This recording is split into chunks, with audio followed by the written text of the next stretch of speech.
Hello students, मैं doctor Deepshikha Pandey, assistant professor, department of home science, GBM college Gaya से। बच्चों, आज जो हम चैप्टर लिए लेकर आए हैं वो है मर्सराइजिंग। मर्सराइजिंग जो कि फिनिशिंग चैप्टर का एक पार्ट है। फिनिशिंग चैप्टर में मैंने आपको दो तरह के फिनिशेस के बारे में बताया था। एक था आपका विशिष्ट परिसज्जा, यांत्रिक परिसज्जा, और दूसरा है आपका रासायनिक परिसज्जा यानी कि मैकेनिकल फिनिशिंग, और दूसरा था केमिकल फिनिशिंग। तो केमिकल फिनिशिंग के अंतर्गत मर्सराइजिंग एक फिनिशिंग का टाइप है।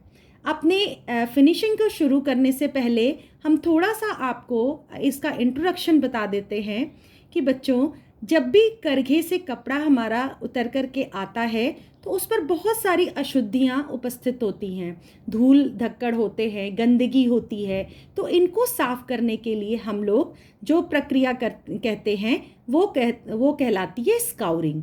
और जो कपड़ा करघे से उतर करके आता है जो कि गंदा है और उस पर कोई प्रक्रिया नहीं की जाती है, वो कपड़ा ग्रे गुड्स कहलाता है। यानी ग्रे गुड्स पर हम लोग सबसे पहले धूल धक्कड़ गंदगी को साफ करने के लिए स्काउरिंग प्रक्रिया करते हैं। दूसरा आता है हमारा, स्काउरिंग के बाद है ब्लीचिंग।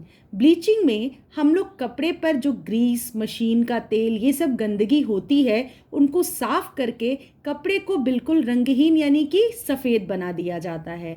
और तीसरी प्रक्रिया आती है परिसज्जा यानी फिनिशिंग की, यानी कि वस्त्र के बाह्य रूप को सुंदर और आकर्षक बनाने के लिए हम लोग जो प्रक्रिया करते हैं उसको परिसज्जा कहते हैं। और परिसज्जा के चैप्टर में मैंने आपको बताया था कि ये परिसज्जा दो प्रकार की है। एक होती है यांत्रिक परिसज्जा और दूसरी होती है रासायनिक परिसज्जा।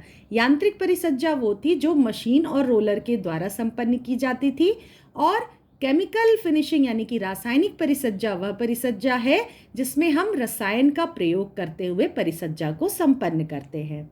अब हम लोग आते हैं अपने मर्सराइजिंग फिनिशिंग पर। मर्सराइजिंग प्रोसेस एक केमिकल फिनिशेस है। इसकी हिस्ट्री को थोड़ा सा हम बता दें आपको कि सन 1844 में जॉन मर्सर ने इस प्रक्रिया का प्रारंभ किया था। इसलिए इस प्रक्रिया को हम लोग मर्सराइजिंग प्रोसेस कहते हैं। ये प्रक्रिया प्रमुख रूप से सूती और लिनन वस्त्रों पर की जाती है। इसको हॉलन ने बताते हुए कहा था कि मर्सराइजिंग करने से increased strength to the fabric, increased absorbency and increase lustre. यानी 3 प्रक्रिया के लिए हम लोग मर्सराइजिंग करते हैं। कपड़े की लेंथ को बढ़ाने के लिए, अवशोषण क्षमता को बढ़ाने के लिए, और चमक को बढ़ाने के लिए। अब इस प्रक्रिया को शुरू करने से पहले हम लोग क्या करते हैं, जो भी रेशा है उसको कपड़ा है उसको, इस प्रक्रिया को मैंने एक चार्ट के माध्यम से आपको बताया है, एक प्रोसेस के माध्यम से बताया है, जिसको आप देख लीजिए कि कपड़े को सबसे पहले हम धो करके ठंडे पानी से निकाल लेते हैं कि उस पर लगा अतिरिक्त माड़ जो है वो निकल जाए। फिर क्या करते हैं, 18 से 20% NaOH सोडियम हाइड्रोक्साइड के ठंडे पानी में घोल करके हम लोग 8 से 10 घंटे के लिए कपड़ों को छोड़ देते हैं। फिर कपड़ों को उस घोल से निकाल करके उसको तान करके टांग दिया जाता है, यानी किनारे से पकड़ करके लंबाई में तान करके चौड़ाई में उसको टांग दिया जाता है, और उस पर समान मात्रा में ताप और दाब यानी टेम्परेचर और प्रेशर उस पर प्रवाहित किया जाता है।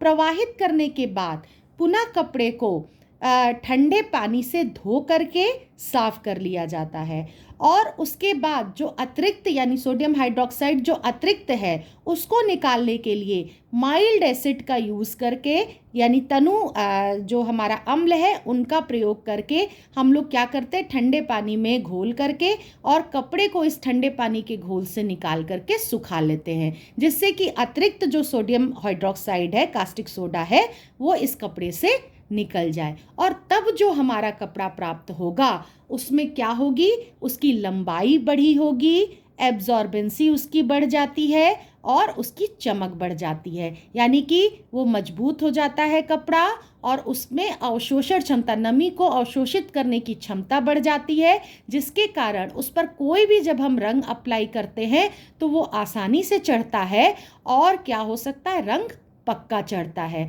और इसके साथ ही उसमें चमक उत्पन्न होती है। यानी इन तीन प्रोसेस को करने के लिए, लाने के लिए, इन तीन कपड़े में ये तीन इफेक्ट लाने के लिए कपड़े पर मर्सराइजिंग प्रोसेस शुरू किया जाता है। इसको एक बार हम फिर से रिवाइज कर लेते हैं कि कपड़े को जो है क्या करते हैं, भिगो करके छोड़ देते हैं ठंडे पानी में, जिससे कि उसके रेशे जो है फूल जाते हैं, फूल करके ढीले हो जाते हैं और 20% तक जो है रेशे फूल करके लंबाई में बढ़ जाते हैं। अब हम क्या करते हैं, उस कपड़े को 18 से 20% ठंडे पानी में जो सोडियम हाइड्रोक्साइड घोल करके 18 से 20% सोडियम हाइड्रोक्साइड लेते हैं और उसको ठंडे पानी में घोल लेते हैं और उस मिलाए हुए एसिड ये इस जो क्षार में इस कपड़े को 8 से 10 घंटे के लिए घोल करके छोड़ दिया जाता है।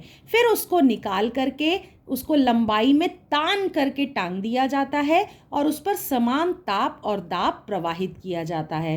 प्रवाहित करने के बाद कपड़ों को उस जो है ठंडे पानी से धो करके पुनः साफ कर लिया जाता है और उस पर अतिरिक्त अगर कास्टिक सोडा लगा हुआ है उसको दूर करने के लिए कपड़े को माइल्ड एसिड से धो करके फिर ठंडे पानी में धो करके निकाल करके कपड़ा प्राप्त करते हैं, तो वो कपड़ा हमारा मर्सराइज्ड कपड़ा कहलाता है।